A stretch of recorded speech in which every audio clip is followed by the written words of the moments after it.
Hello, my name is George Napier. I'm a blacksmith. I was 50 years with Willie Weir, the blacksmith at Gibson Place, Peebles.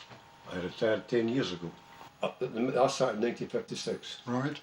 And I was there for 50 years. William S. Weir, Willie Weir is known as. He owned the company, nice chap he was. Well, when I started, there was just one blacksmith. Then you had Wallace engineers, they were at the bottom of the Bridge gate. Bridge gate. They were heavy engineering. They didn't do much blacksmithing. The ones I know of was Dean Park, and there was Ferguson's down the waterside, down Cuddy side. Was that at the foot of Usher's Wine? It was along past that, I believe. I don't know exactly where, because it was not On the water side. on the water side, that was Ferguson's. Right. I've not been along Graham Street for some time. Is the place just closed up, or is I there believe a it belongs to business? Graham Irvin. He's got it. Graham, the contractor, he's got it. Who? You know, Graham Irvin. Graham Irvin. Oh yes, yes. I think they were trying to build houses in it. I don't know whether they got permission, but they wanted to build houses in it. Well, as I started when I was 50, working as a 15-year-old. In fact, I was 14. I left the school on the last week of June. I started working the first week in July.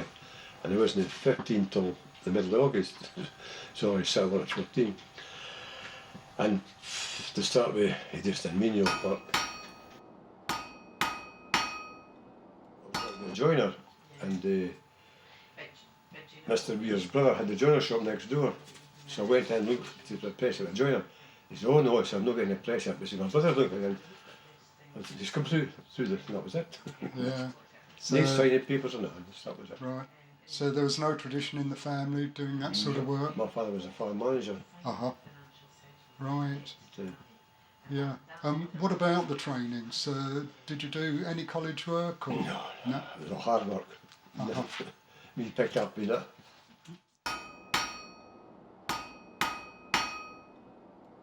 Up and thing. And gold they got every morning we used to make a pair of shoes, a set of shoes, horseshoes, before we had breakfast. What about the fire? There was a Was torch. that set lit every day? We light every morning, yes, aye. All right. What time would that be, We George? used to start at 8 o'clock. My boss used to start at 7:30, so he had the fire Alright. going by the time we got there. And we made a set of shoes. 9 o'clock we had something to eat for breakfast, a sandwich and a cup of tea. You make that over the fire. No, we used to carry a flask of You that. didn't fry up bacon and No. eggs. I hadn't the time for that.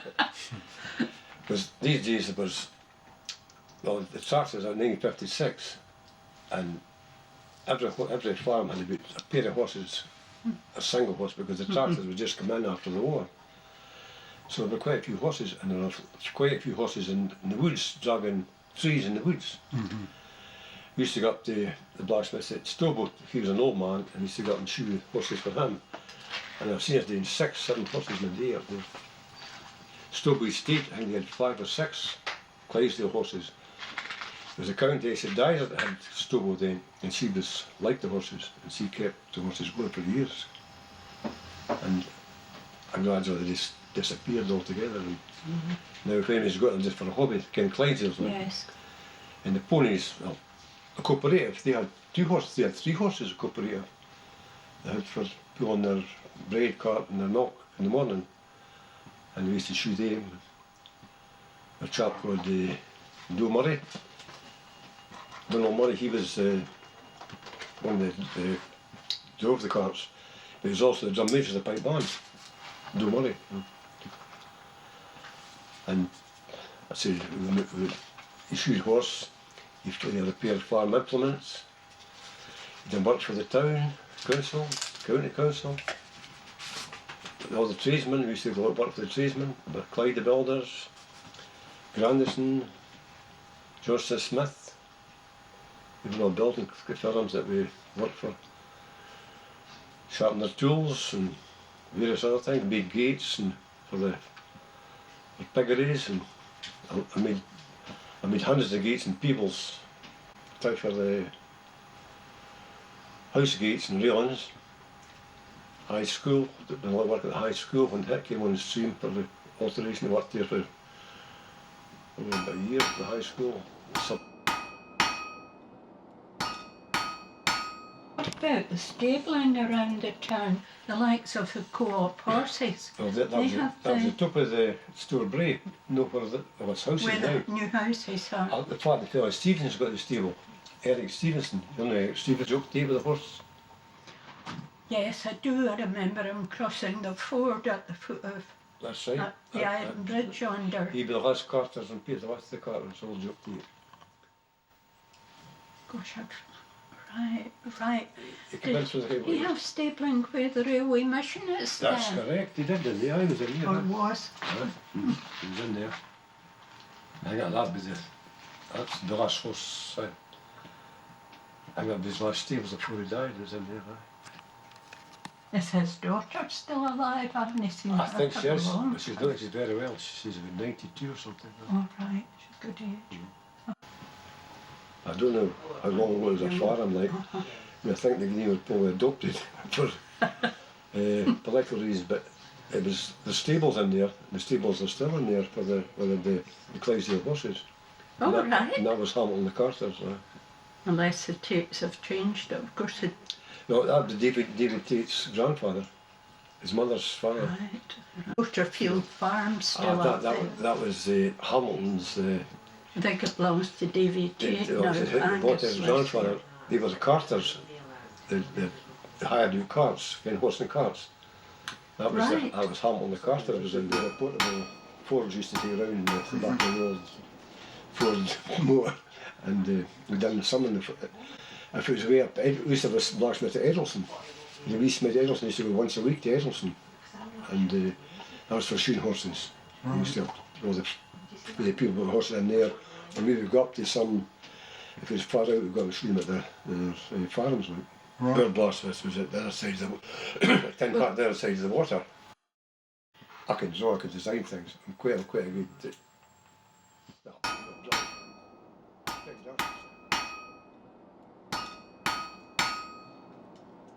First of all, you can make a template of the curve, of the wooden template of the thing. Then you just made the frame and got an ornament, which was Chambers family home, and the gates out now the gates in the Chambers Institute was what these replaced.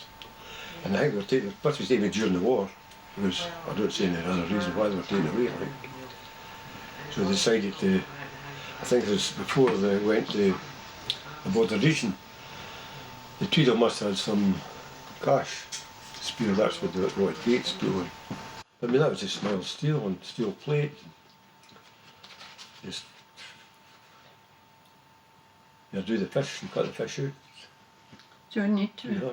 Did you melt it down and use molds? Nothing melted. It's nothing all like that. wrought iron. Oh, right. Cast irons were melted, and it's this entirely different stuff altogether. Right? That's what they call wrought iron. It's wrought, it's worked. But I say, They're beautiful gates. I suppose they put in that big box and I don't know why they're not. I see they've got a glass plate behind them and a perspex plate they keep. But they're never made for that. Is there anything else of your work round the town? Oh, there's hundreds of stuff for it. Gates Did and you rails, ever gates do and work rails, for yeah. gardens? Or? No, I didn't. I said I made probably thousands of garden gates around Peebles. I made stuff in Edinburgh for the National Trust. I did work Oh, with right. Press and Mill. For, you know, if you heard of Press and Mill. Yes, I I've did been to Press steel work and for Mill. Press and Mill many years ago. I What believe- about National Trust work? I think Preston Mill's actually National Trust. And I did stuff for. I moved the cover. You heard the Covenanters cottage at Bigger. Oh, yes. I removed the cottage and rebuilt it in Bigger. I did quite a lot of work on that. With the, I think it was Lammy was the ironmonger that set that up, and we did quite a bit of work for that cottage. Yes, yes. I see I've been handing them over the years.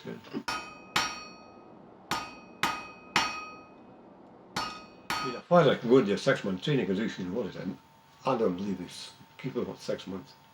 When you go to bail, make the shoe, fit the shoe.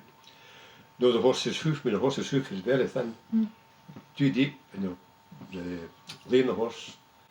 You make it bleed, cutting its inside its hoofs away. You've got what they call the frog, which is a piece of a triangle. Cut that away.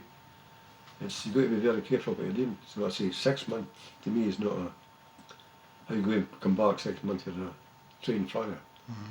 That's the way it works nowadays. I'll probably, if I went to try and shoe horse now, I wouldn't get to do it because I know where about paper. I could learn how to do it. They buy the shoes in nowadays, ready made. I think most of them come from abroad. Nobody makes anything anymore. Same with people that make skates and wheels, they go and buy all the fancy colour stuff online and just stick it together. They didn't make anything anymore. They turn scrolls or nobody could fire weld anymore. I could fire weld. That's make the shoe, fit the shoe. No, the horse's hoof. I mean, the horse's hoof is very thin. Nobody can do that. Too deep, Well, we do a lot of welding. The welders, an awful lot of welding, electric welding, certain welding. I mean, different things were more mechanised. That was, you say, a horse and cart, and you got lorries and tractors, and that was the. I mean, things came in quickly after the war. Well, not too quickly, but in the early 50s, that's when they started bringing in tractors and contractors and that. That's when things really started to take off. Before that was horse and cart and ploughs. About 10 digits. So, Were there any big accidents? No. the occasional things. Of course, nailing your finger if there wasn't roots through away, cut finger or something like that, but that was it. Seen a bit on the side of the knee, but nothing else. Nobody ever lost fingers or anything like that. There were more accidents in the mills than there was in the tradesmen. They knew what to do. You look after themselves. There were kids at the mill and there would be a thing banging about with some fluff and there's that next thing their fingers was off. In the mill there was always getting people with their hands chopped off and fingers chopped off. No health and safety then either.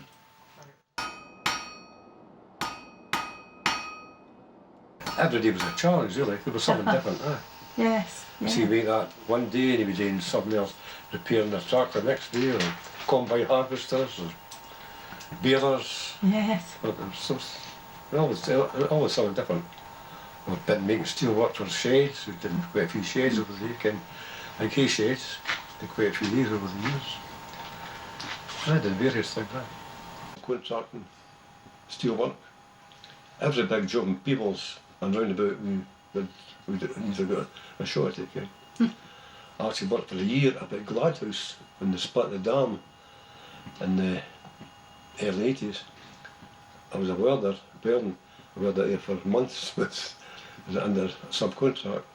So I did most things.